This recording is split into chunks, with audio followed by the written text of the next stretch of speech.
Hello everyone, Fox here, and it's time for even more State of Decay 2 news for the upcoming patch 21. This time Undead Labs talked about the patch notes, and the first thing to know is that they still have not given us a release date, so if you're wondering when is patch 21 coming out, we don't know. Sometime in early October, I would presume. Anyways, to condense their hour-long stream down, I've separated them into three categories. Major features, secondary features, and then just kind of like tertiary miscellaneous features like fixing audio glitches and stuff. We're not going to talk about that third group. I'm going to save that for the official patch reading, so let's just focus on the major and secondary features. So, starting with the major features, the biggest one is the ability to manage your community inventory more easily. Now you can walk up to a community member and access their inventory, and now you can swap items between the character you're controlling and the character you've selected to manage their inventory. You can move items back and forth,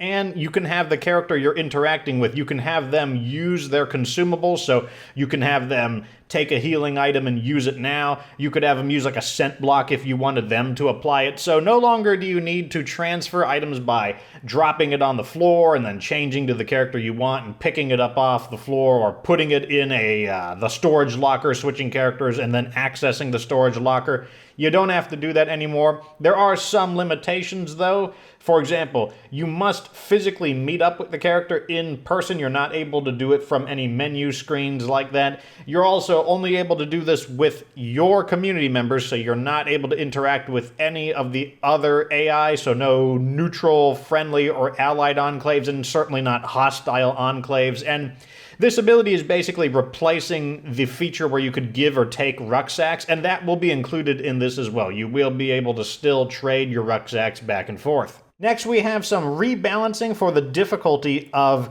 human enemies, specifically on the higher difficulties of the game, and now the humans will not be able to just insta-kill you. The way it worked before is they could headshot you when you've got like maybe half of your health, and you could just bam, get splattered and die instantly. The way it works now is they must completely remove your health and put you in the last stand or fight for your life state. You know, when you run out of health and you got to mash the button to get back up. That is the only way that they are able to kill you. They must remove your health, get you into that state, and now you have a chance either to get away or they have a chance to finish you off.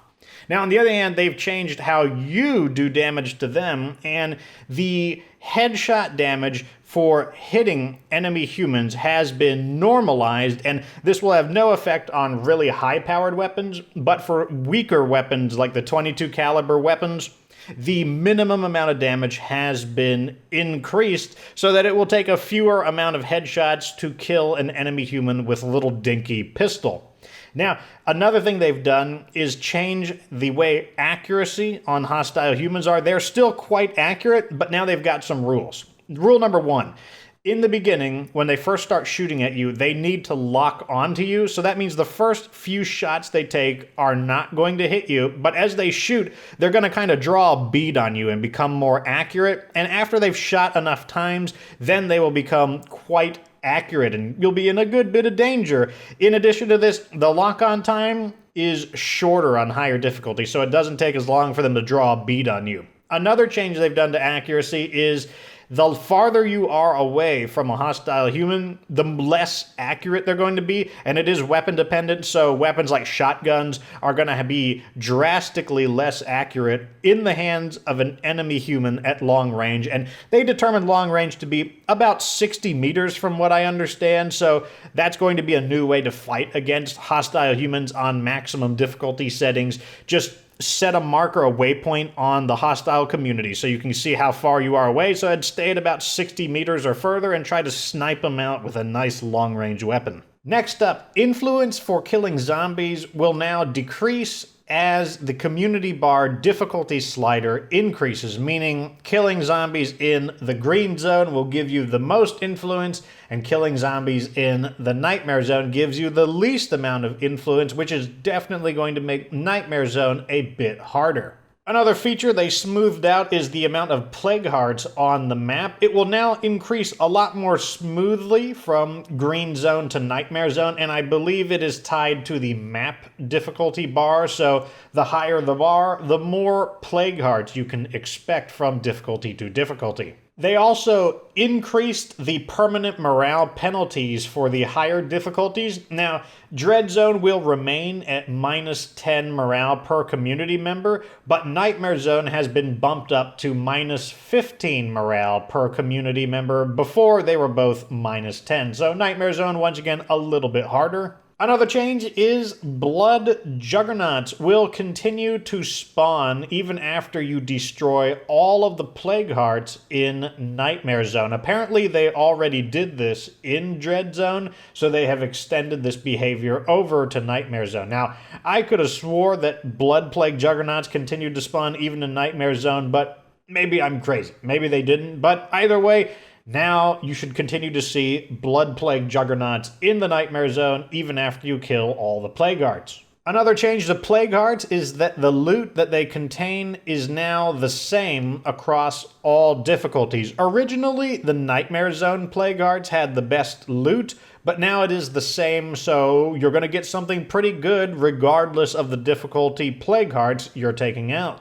And last, for the more major changes, is that Enclaves will be selling a much wider variety of items, but this only affects random enclaves, not the themed ones like the surviving soldiers, the mechanics, or the brewers. Anyways, the random enclaves will be selling things like silencers, better quality guns, even mods, as well as some oddball things like box mines. So I definitely think that trading is going to become even more important on the higher difficulties, between less influence being generated from killing zombies and even more interesting things being for sale from enclaves.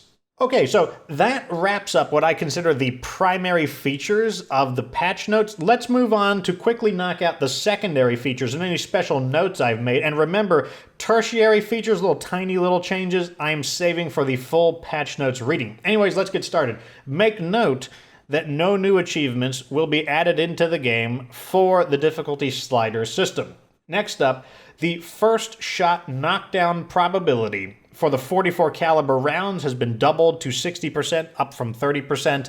Vehicles with snowplows are much less likely to get entangled in the game's geometry. Here's a big one. Facilities that have long actions will no longer lock you out of instant actions like crafting while the longer action is going on. That would always drive me nuts. There's a new feature for missions where if you accept a new mission, it will automatically be activated as your currently tracked objective. And when you complete it, the game will automatically bring whichever objective you were previously on back up as your currently tracked objective. Next up, when choosing a random map to move to, the game will no longer choose the map that you are currently in. Before, it was completely random.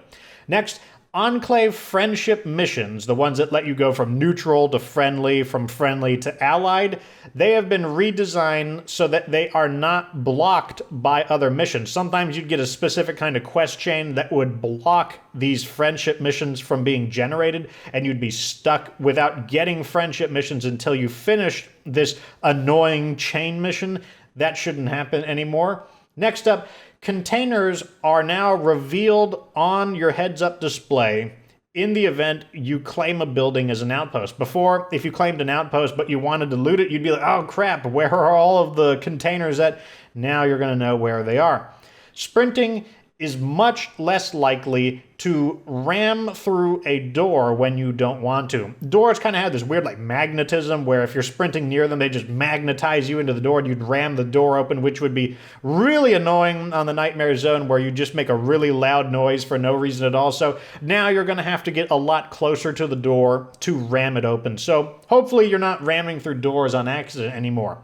Next up, bounty broker challenges that tell you that you need stealth kills have been reworded. Now they say kills while crouched, so that you know a bit more specifically what you need to do. Next, the Red Talon Officer's Quarters does count in the game as a latrine now, so the characters who have the trait that have digestive problems will now gain a morale bonus from the Red Talon's Officer's Quarters, just as they would the normal latrine. And lastly, they fixed some bugged achievements that were not unlocking despite fulfilling the requirements. When the patch goes live, the achievements should unlock retroactively if you previously fulfilled them but they haven't unlocked, except for 2 of them. The achievements that are on this list that they're fixing are Sayonara, Heart of Darkness, These Dreams, Total Eclipse, Barley and Spoiled Blueberries, Be Still, My Dog of War, I Am the Law, Speedy Delivery, If You Build It They Will Come, The Game Is Afoot, Bounty Collector, and Collect Them All. The ones that will not retroactively unlock are Sayonara, which is to have one of your characters die, which I guess you could just go have another character die and get it, and Barley and Spoiled Blueberries, which is to kill one bloater, which is something that you'll just inevitably do. So you should be able to get those achievements now if that's what you're going for. At any rate, that's the end of the news for State of Decay 2, a preview of the Update 21 patch notes. When the full patch notes come out, I will do a reading of them to cover anything we missed, as well as likely things they forgot to even talk about. Typically happens that there's a few things that slip their mind, and the full patch notes has a few extra nuggets of information that we can extract. Anyways, let me know what you think down in the comments section. Are you interested in any of these changes? What do you think about the